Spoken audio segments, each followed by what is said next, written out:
This is going to be the third lecture in the series for the January 18th, 2014 Paramedic Refresher for Trout Fire and Rescue. This was a lecture that I did a couple years ago when I was working at one of the local hospitals. It's a fairly good lecture. It's informative, and it's a good review of cardiac emergencies. So just as a reminder, it's training materials contains confidential information protected by the Ohio's peer review privilege. It says all information should be maintained in a confidential manner consistent with this privilege. Our objectives for the day, we're going to review the anatomical structures and functions of the heart. We're going to review the assessment and management of cardiac emergencies, review the reasons and the indications for cardiac monitoring and 12-lead ECG acquisition. And then we're going to identify the best designation for the patients experience acute myocardial infarctions locally. All right, so it says, is this really an EMS problem? So chest pain, it's a high volume, high acuity problem. It is a problem that and one of the more prominent or prevalent calls that we take between that and shortness of breath, which sometimes they just kind of intermingle, is extremely high volume, and it costs quite a bit of money, the high acuity, so it takes a lot to treat these patients because I got to figure out what the chest pain is from, whether it's a cardiac problem, it's a medical problem, is it caused from trauma, is it caused from an infection, what is the problem, the underlying cause. So, and it's, a lot of different specialists trying to figure out what's wrong with the patient. So the strategies are based on the essential components of a community-wide comprehensive emergency cardiac care plan. So that's why, on television you're always seeing people talk about, get to the hospital, the first sign of a, chest pain, if you have this symptom, this symptom, this symptom, make sure you go to the hospital. We educate our patients all the time. We're constantly telling our patients, if you have shortness of breath, you're having chest pain, you're having some kind of angina, then you need to make sure you go to the hospital.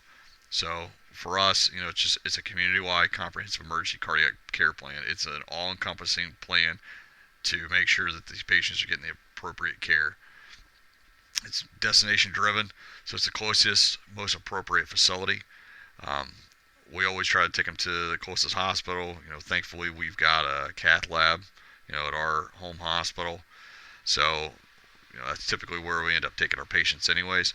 But it's going to be the facility that's going to be able to give them the, proper care. That's why, I have this conversation many times about our pediatric population and where those patients need to go, whether they need to go to our pediatric hospital or if they need to go to our home hospital. And they are going to get better treatment from our pediatric hospital, our local pediatric hospital, than they are from our home hospital. So sometimes we have to go by 2 and 3 hospitals before we ever get to the appropriate hospital. And then whatever's going to give the best patient care, so it directly impacts the patient care and comfort. It's a reduction of time to interventions and the improved outcomes.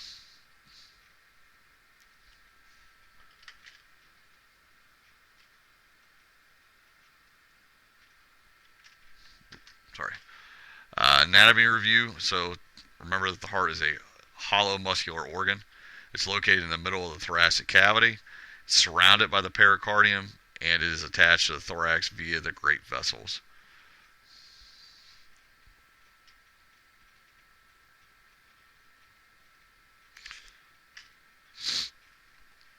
Just a quick review that there are 2 different systems that the heart operates under.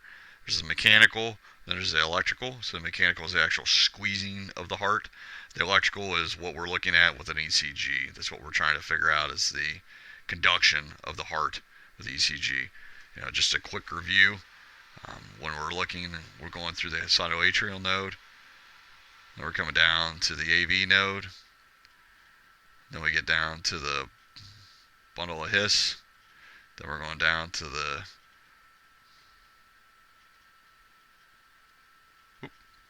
bundle branches.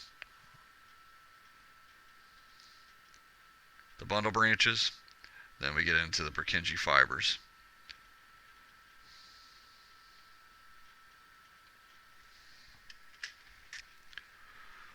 Quick review of the coronary arteries. So when we're looking at the heart, coming down, excuse me, pulmonary trunk. So here's our left coronary artery. Comes down. The circumflex branch. Great cardiac vein. Anterior ascending branch. The right coronary artery. So this is basically the back side of the heart. Here's the front side of the heart. Anterior cardiac veins, marginal branch, the middle cardiac vein, posterior descending branch. So you can take a look at that real quick.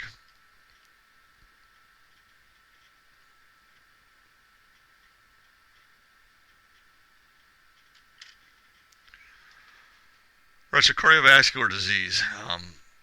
Unfortunately, it's still not getting any better. The incidents are still fairly high. The morbidity and mortality, it's a leading cause of death. Risk factors, they cannot be modified. Some of them they cannot be modified. Obviously, we cannot fix our age. We can't fix our heredity. We can't fix our race. So there's just things that, no matter what, we can't fix. I can't help, if you're a man or you're a woman. So if your incidence is higher, and they've actually found that it is not higher in women than in the past, where we used to, tell women they had a higher incidence of cardiac disease, and not necessarily disease, but more of they had hidden signs, and that's just not the case anymore. Things that we can modify, taking the proper medications, eating healthy, lowering our cholesterol intake, lowering our fat intake, making sure that we exercise. All right. So these are definitely things that we can help to fix our problem. And then contributing factors, some of the things that contribute to this, we all know that, unhealthy living, we know that, not eating right is definitely a problem.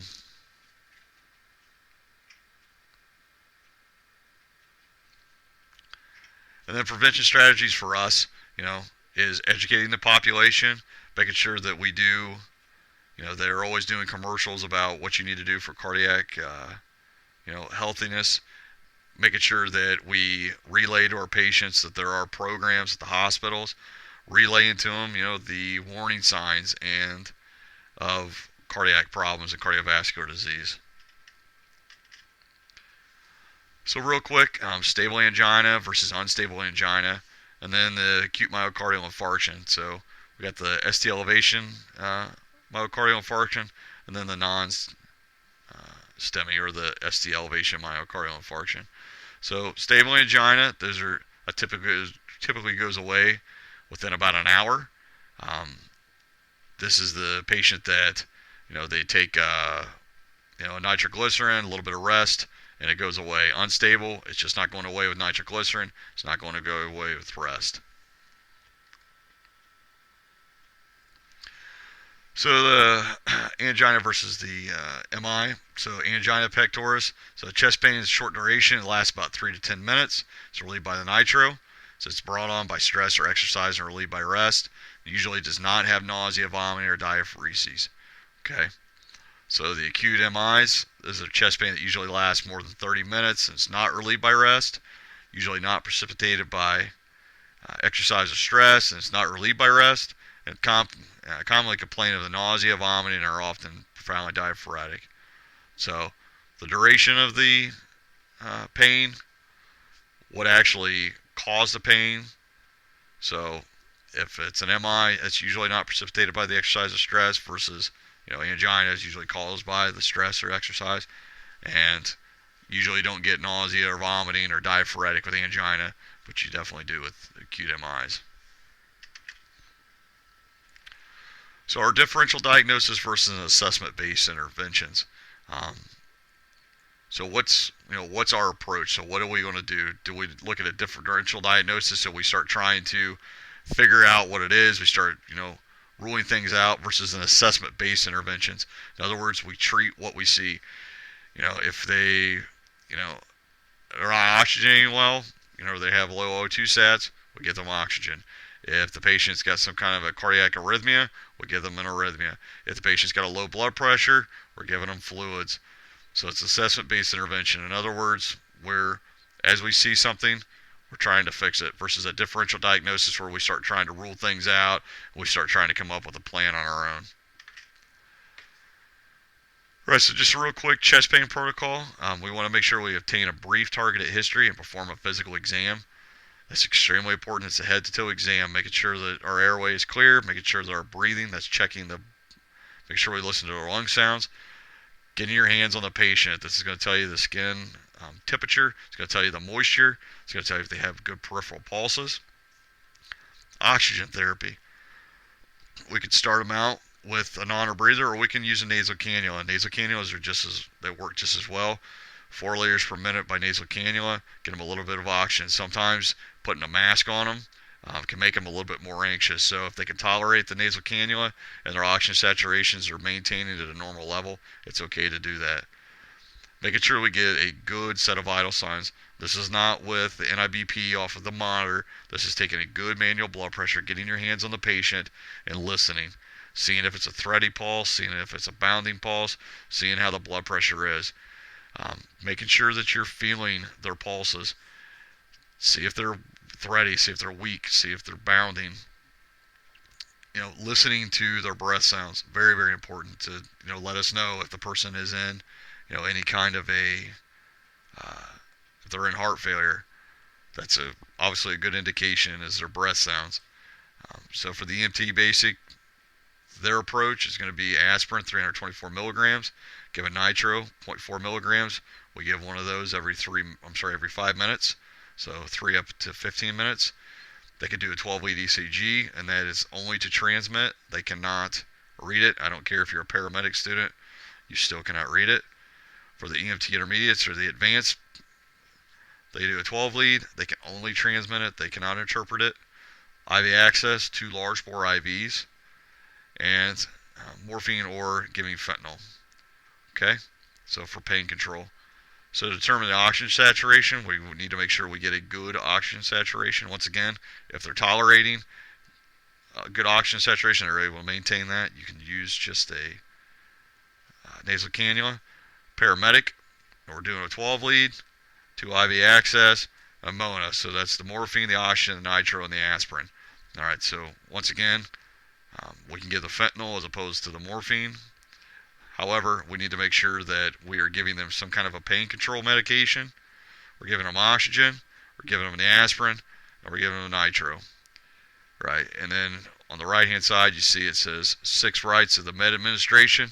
So making sure that we got the right patient, the right medication, we make sure we give them the right dose, the right route, the right time, and the right documentation. All right, so cardiac monitoring versus a 12-lead. All right, so cardiac monitoring, the indications for cardiac monitoring, we pretty much cardiac monitor everybody. You just can't go wrong with the old, IVO2 monitor that you were taught back in medic school. Put them on a 4-lead monitor. Basically, we're just going to monitor them, make sure that there's nothing abnormal. With cardiac monitoring, we're only going to get a rate, a rhythm, a P wave, a PR interval, and a QRS complex. That's it. Okay, so if it is, any cardiac patient, we're just looking at a rate, so that's going to tell us how fast their heart's beating. It's going to tell us an underlying rhythm. We're going to be able to see if there's a P wave, before every QRS complex. We're going to make sure that there's not a P wave that's hidden or buried. We need to check our PR interval, so what the distance is, and then making sure that we have a normal QRS complex. 12 leads. We do 12 leads with everybody that's short of breath, everybody's got chest pain, any nausea, vomiting patient that is presenting abnormally. With those, we're getting ST depression, so it's going to tell us if they have ischemia, they have any kind of injury, or they're actually infarcting. Any ST elevation, greater than 1 millimeter. Any Q wave formation, so is it a pathological Q versus a physiological Q? So is it an old, do they have an old MI versus a new MI? All right, so just to go through the different, the ischemia, injury, and the infarct. So remember, ischemia, it's an insufficient blood flow, insufficient oxygen, and it is reversible. I would hope that everybody knows how to reverse this. Things that we're going to need to do is we need to give these people aspirin. We need to give them oxygen, and we need to make sure that we get them to the hospital, because we want to make sure that any kind of ischemia that happens, so in other words, if their heart is starving for oxygen, we need to make sure we give them the oxygen they need. So, injury, falls ischemia by approximately 20 to 40 minutes, cannot properly conduct electricity, they cannot properly contract, and it can be rescued if the blood flow is provided.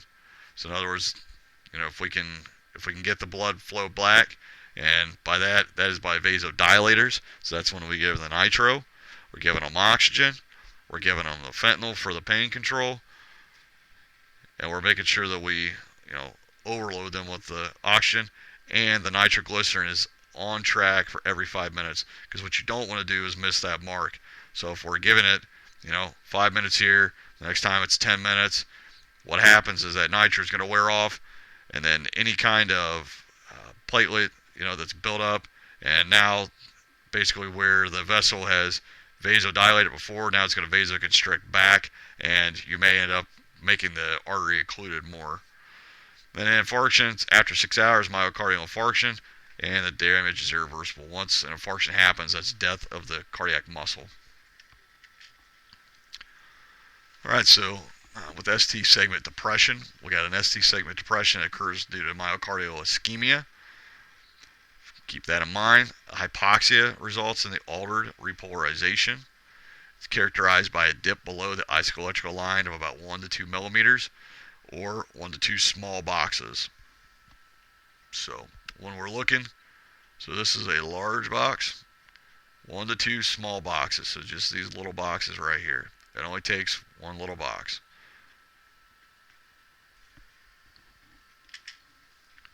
So the ST segment elevation.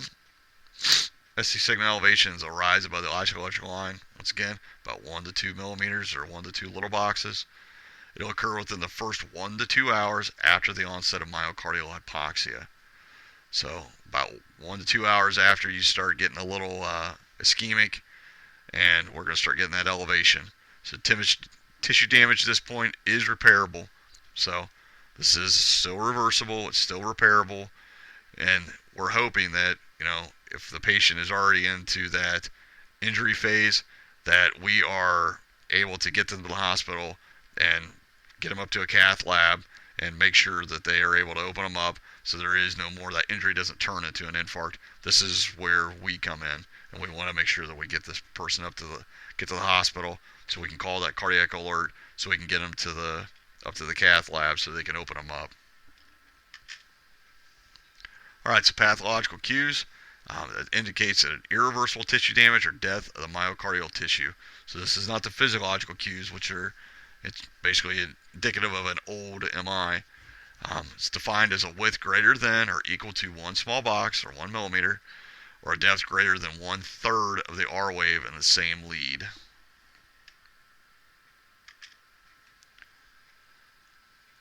Right, so cardiac alert. So the candidates, we got physiological findings, 12 lead findings. So physiological, these are the patients that we're looking at that have got, nausea, the vomiting, the chest pains, a 10 out of 10. They've got past history of cardiac anomalies or cardiac problems. They've had heart attacks in the past. So it doesn't necessarily mean that they've got an ST elevation MI, but they may have a number of different things that are indicative of them having an MI. So they're pale, they're cool, they're diaphoretic, they're gray, they're having chest pain, they're having shortness of breath, they're nausea, they're vomiting. Relay all these things to the hospital. 12 lead findings, essentially we're looking for, 2 or more leads, with 1 millimeter elevation, and 2 or more leads with reciprocal changes. Disqualifiers, remember we're looking at bundle branch blocks and pacemaker rhythms. So you need to be aware that if it's a bundle branch block or a pacemaker rhythm, that is not a cardiac alert, and that is not a criteria for cardiac alert. Okay, so what do we do for a cardiac alert? First thing you do is make sure that you transmit your EKG. Second thing you do is get on the phone, call the hospital, let them know that you are calling a cardiac alert and you need to talk to a physician. All right, talk to medical control. Let them know what you have So that way they can look at the EKG. You could discuss it with them if you have to, and tell them you're calling a cardiac alert so you can let them know. So we talked about the 2 or more contiguous leads. So obviously this would be, lateral 1 and AVL, contiguous lead, V5, V6 lateral leads, V5, V6 contiguous, V3 and V4 contiguous, V1 and V2 receptor leads, 2, 3 and AVF. So 2, 3 AVF, remember, are the inferior leads. V1 and V2 are your septal leads. V3 and V4 are your anterior leads.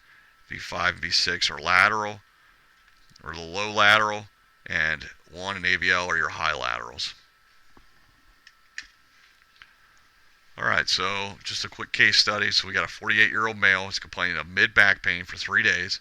He's got pain that got worse, and it prompted him to call EMS. He says, it feels like someone is putting their fist in my chest. So this is something that, number one, clue us in. We've got a 48-year-old male who's had mid-back pain for 3 days. So basically, just not going away. Ask him, have you done anything? Have you done any heavy lifting? Have you done any yard work? Did you exercise? Find out all these things.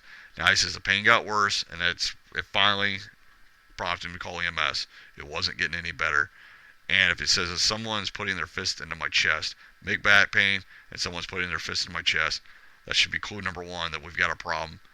He's got radiating pain through to his back. So we do a quick assessment on him. He's got a patent airway. He's able to talk. He's breathing okay. Respiratory rate's normal at 18. He's got 100% oxygen saturation. His lungs are clear bilaterally. He's got a weak pulse at 100, and his blood pressure it's high. It's 160/98. All right. So he's awake. His GCS is 15.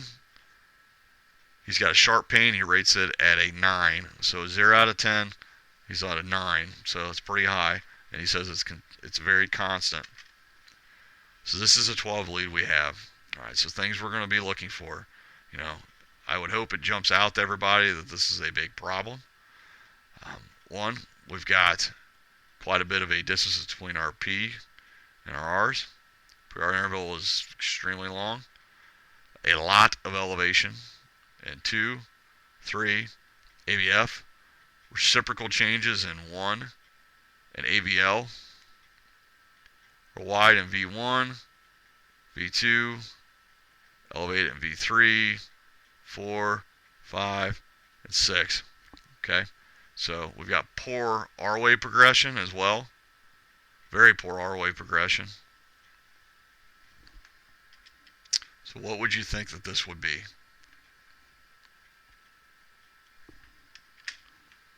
Alright, so first, is he sick or he not sick? I hope everyone picks sick. This guy is extremely sick. Do we stay or do we play? Stay and play or do we load and go? This guy needs to be a load and go. We need to once we get our 12 lead, we transmit that to the hospital. We need to skedaddle. We need to get out of there very fast. Things we need to do for this guy. Okay, so let's go back looking at it. More than likely, it looks like he's having an inferior wall MI. Just looking, he's got... So if these are our septal leads, here's our anterior leads. So it looks like he's got anterior involvement, and he's got a little bit of low lateral involvement. So anterior, low lateral, definitely got inferior. All right. So what we need to do for this guy is we need to make sure that we do a V4R. So we took V4, we move it over to the right chest, exact same spot, do a V4R. So we want to see if he's having any kind of a right-sided MI. So because he is having a right ventricular infarct, only about 20 to 25% of inferior wall MIs actually have right ventricular infarcts. So if he is having a right ventricular infarct, we have to be very leery of giving him too much nitroglycerin. We want to make sure that we give them fluids. If they're not having a right ventricular infarct, we can just treat them appropriately. Make sure that we get an IV in him, O2, cardiac monitor, do the V4R, and if he's not having a right ventricular infarct, we can give him the nitro as usual. If he is having a right ventricular infarct, we have to just be careful giving him nitro. Don't withhold it, but typically it's, give a nitro, give a bolus, give a nitro, give a bolus. Oh, sorry, and a cardiac alert. Yes, there's no doubt. Call a cardiac alert. So a good Sam, he has a seizure. So the seizure, anyone that's ever seen someone go into ventricular fibrillation or VFib, that's usually what happens. They describe it as, they went into a seizure. Well, that's just, basically it just comes right before, VFib. So you have to be aware that seizures typically just means they went into VFib. And one of my good friends actually passed away because the medic crew said that he was seizing for a while, and then they finally figured out he wasn't breathing. It's because he went into VFib. So he went into cardiac arrest. They sent him up to the cath lab. You could see that he has no blood flow right here. Basically, he's occluded right here. See them floating the balloon up. Right here's the balloon. So float the balloon up. Open him up. And boom. All that blood flow. So he went from this to floating the balloon up to that. That is great. So he had one stent. Stayed in the hospital 3 days. He's out of the hospital. So medic crew did what they were supposed to do. They called a cardiac alert. He went straight to the cath lab. He went up there. They floated the balloon up, opened him up. He got a stent. Goes home in 3 days. That's great. All right, so this time it is 3 o'clock in the morning. We get called for a 74-year-old male who's complaining of chest pain, which is non-radiating. Says he thought he had indigestion for the past 24 hours. He's experienced some nausea and some shortness of breath. So he's 74. He's got chest pain that's non-radiating, indigestion, and he's had it for 24 hours. So, and then he says he's experienced some nausea and shortness of breath. So things that we need to find out from him are, has he done anything for the nausea? Has he done anything for the indigestion? Has he done anything for the shortness of breath? Does anything make it worse? Does anything make it better? Okay, any kind of past history. So he's got a patent airway. He's a little short of breath. He's a little tachypnic at 28. His pulse is normal. Maybe normal for him, depending on what kind of medications he's on at 60. Blood pressure is 110/78, which is probably low for him. He's awake. He's got a good GCS. His skin is cool, clammy, and diaphoretic. Not a good thing. Cap refill is greater than 2 seconds, and he's cyanotic. So we do a 12 lead. He's got ST elevation greater than 2 millimeters, and V1, V2, V3, V4. So what does that tell us? We know that V1 and V2 are our septal leads, and we know that V3 and V4 are our anterior leads. So, and it's 2 millimeters. So it's greater, it's double than what we would call for a cardiac alert. So when you look for reciprocal changes, and we know that he's got elevation greater than 2 millimeters, so he possibly could have anterior septal MI. So we give him oxygen by non-rebreather, 12 to 15 liters per minute. We give him 2 large bore IVs. Give him the Mona. We're giving him aspirin, nitromorphine, or the fentanyl. Requesting the cardiac alert, and we're going to take him to Good Sam. So at the hospital, they give the cardiac alert. He's got a door to balloon time of 61 minutes, which is good. He's got a massive anterior septal wall injury. His left anterior descending is 99% occluded and 70% distally. That's big time. He got stented ×2, and he was discharged on day 3. So you can see right here, not a ton of circulation. So there it is, going up to the balloon, and now he's got good circulation. So still not great there. Definitely, 90%. 2 stents, and he's good to go. That's great. That's actually how it should look. All right, so here's our third case. We got a 55-year-old male who reported reported as a fall. He complains of being lightheaded, weak, says he doesn't want to go to the hospital, he just feels a little weak, and he'll be okay. If he goes back to bed, he'll be fine. It's for us, if it's a 2 o'clock in the morning call, and this is the one thing I always try to press is, treat the patient at 2 o'clock in the morning the same you would at 2 o'clock in the afternoon. So just because you want to go back to bed doesn't mean it's the right thing to do. So things that we need to assess, we need to make sure we get a good set of vitals on this patient. We need to get a good medical history on him. If he's lightheaded and he's weak, that should be an indication to us there may be something underlying. So we probably need to do a 12 lead on him just to rule that out. 12 leads are free. However, if you miss some kind of a cardiac event, then it may end up costing you your job from a legal battle. So you want to make sure that you do what's right for the patient.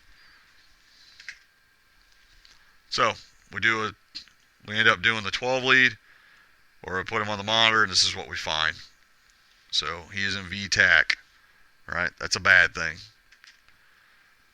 So just remember, with syncope, somebody that's fallen, they're weak, just not feeling well, I'll just go back to bed, I'll feel better. Think a conduction problem. Is it bradycardia? Is it tachycardia? Is it VTAC? And then obviously always treat the rhythm. So once again, the patients that are nausea, vomiting, went to bed feeling fine, now they wake up not feeling so good, once again, it's do a 12 lead. It's free. It takes you a couple extra minutes, but it may end up saving somebody's life. All right, so case number 4, we get an 81-year-old female who's short of breath. She's got no problematic medical history. Her airway is open. You hear her gurgling across the room when you walk in. She's tachypnic at 28. Her SAT is definitely not good at 64%. She's got rails in the bases. Wheezes are high. Her circulation is 110. She's got blood pressure of 108/76. Her skin is cool and clammy. So we do a 12 lead. She's got pathological Qs and V2, V3, V4. So that tells us she's already has an injury. She already has an infarct. So she's already infarcting. All right, so just real quick, we're looking at right heart failure versus left heart failure. So we already talked about the conduction through the heart. All right, real quick, right heart failure. Typically we'll see fatigue in these patients, that peripheral venous pressure. They'll have the JVD, dependent edema. Their hands are cyanotic. It says anorexia and complaints of the GI distress. They have ascites, or just that fluid buildup in their belly. And then that left side of failure, these are usually the patients that we see that are acute. We walk in, it says paroxysmal nocturnal dyspnea. In other words, when they lay down to go to sleep, they can't. They have to sit up. They have to sit up in a chair because every time they lay down, all that fluid just basically occupies their lung space. Elevated pulmonary capillary wedge pressures. They have a blood-tinged sputum, so they're spitting up blood-tinged sputum. They have a cough, orthopnea, same thing. You lay them down, I can't breathe, boom, got to sit back up. Exertional dyspnea, and then they will have cyanosis as well, but a lot of times they don't have that dependent edema. So treatment for us, the position, we sit these patients up, do not lie them down. We sit them up. Medications for them, we all know that has changed for us recently. So we need to, really the only medication we give for the pulmonary edema patient now, or the 2 medications, is oxygen and nitroglycerin. We still start an IV on them, but these people don't need fluids. They actually need Lasix, and they need to get rid of that fluid. However, they have found that Lasix pre-hospital it doesn't help us any. That morphine and fentanyl pre-hospital was actually making things worse for patients, so they took that out. So essentially we give these patients nitro. We stay consistent with our nitro every 5 minutes, give them high flow oxygen, prepare for intubation. Make sure you call ahead because they're going to need to have a team ready, a resuscitation team ready. And CPAP. CPAP is the big one. CPAP combined with the nitroglycerin is probably going to be the one thing that you're going to see the biggest change in your patient with.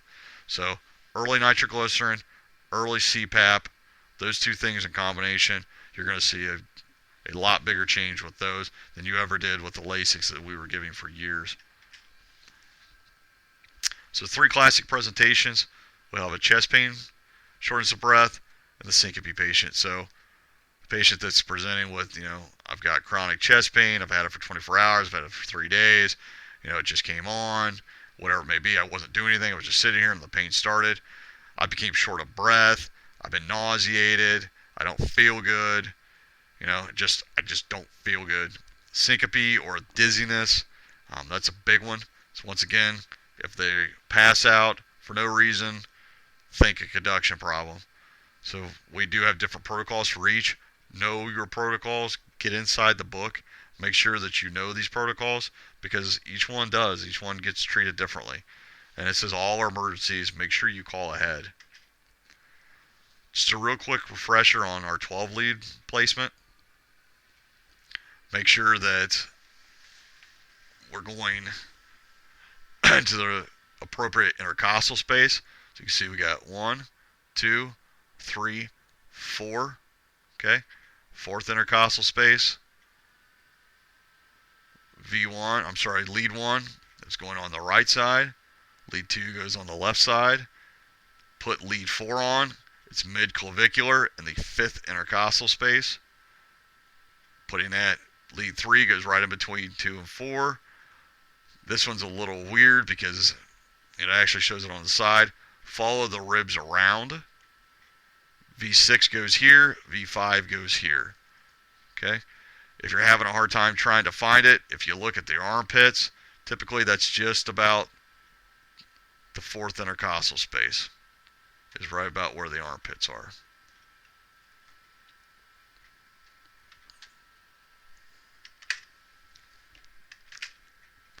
Alright, so you can see this gentleman here.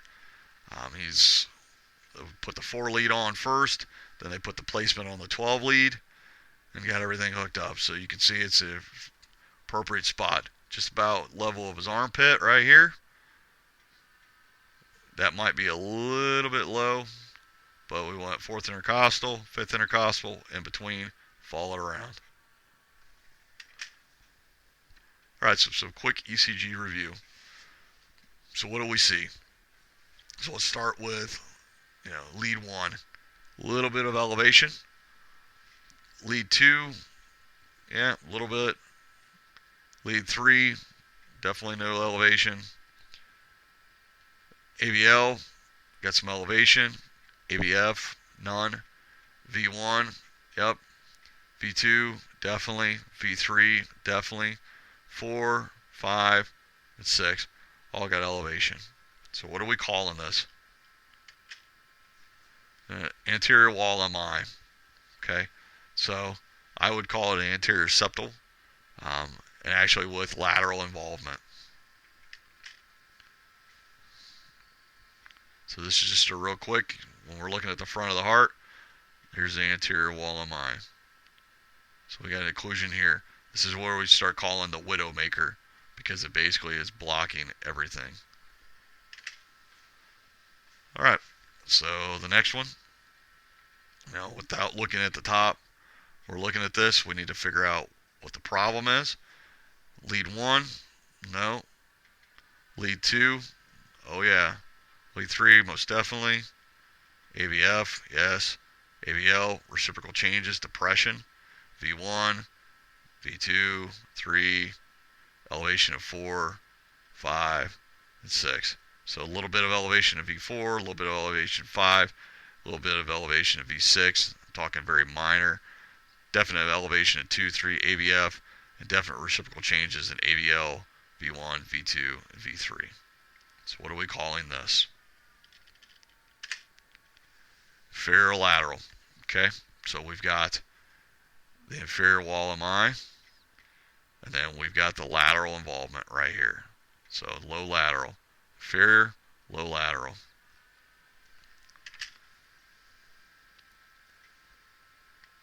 Right, as you can see, so there's, if we had that, that would be in our anterior. So this is our right coronary artery coming around. We've got that inferior wall MI with that lateral involvement. All right, so here we've got lead 1, nothing. 2, definitely. 3, definitely. AVF, definitely. Reciprocal change in AVL. Depression in V1, V2. A little bit in V3. Little elevation in V4.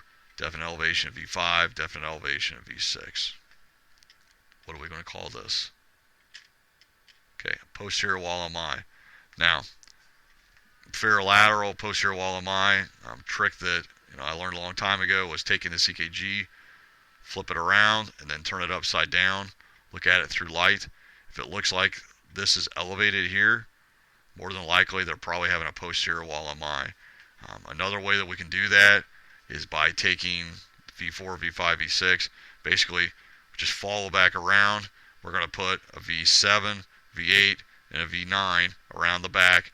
So basically V4 is looking through to V9, 6 to 7, 5 to 8, 4 to 9, and looking there and seeing if they have a posterior wall MI.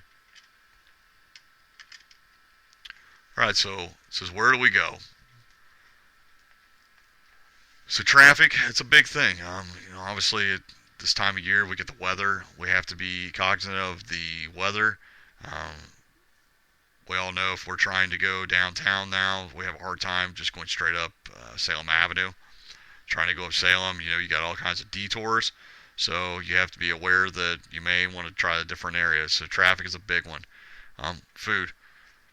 They made a joke, but whoever's got the best food, we know that that's not the reason why we choose, but we need to make sure that we take them to the best destination. For us, the closest hospital to us, our home hospital, that's the best destination for us. When we're south of town, it may end up being the trauma center, but either way, the best destination for that patient, you need to make sure you get them to a cath lab. You, by all means, don't take them to a hospital that does not have some kind of interventional facility. You want to try to bypass an interventional or a hospital without an interventional facility to go to one. We're fairly lucky in this area to be close. You get into some of the rural areas, and those are the ones that have a little bit more problems than what we would. All right, so remember, it's an assessment-based treatment. Simple as good. Don't always try to second guess yourself. Fix the problems that you come across. Physiological findings, make sure that you're fixing things as you find them, and diagnostic findings. You got two different things. So signs and symptoms from the physiological and the diagnostic. Whether you're looking at EKG, you're looking at a pulse oximetry, looking at temperatures. So basically, diagnostic are the gauges. Physiological is what the patient's presenting like. Be aggressive. I can't emphasize that enough. You have to be aggressive. Make sure you're doing 12 leads, doing them often, not allowing patients to no remove that have, or I should say, not letting patients no remove that you haven't done a 12 lead on, that have shortness of breath, nausea, vomiting, past cardiac problems, syncope. So get 12 leads on these patients. Be compassionate. This may be the worst day of this person's life, and if we're frustrated by them, because this is the 10th time they've called, and the other 9 times it was just, it was BS, and it really wasn't any kind of a cardiac problem. This 10th time, this may actually be the one that, they really are sick. Follow our protocols. Always follow our protocols. That's why we go through, that's why we do them every single year. That's why we go through a written test and a practical portion, is so you know your protocols, read your protocols. You need to know them inside out. The last thing you have to do is look through a book to try to figure out. Just know your adult doses at the very, very, very least, and know what you're supposed to do, and then always transport to the best destination. All right.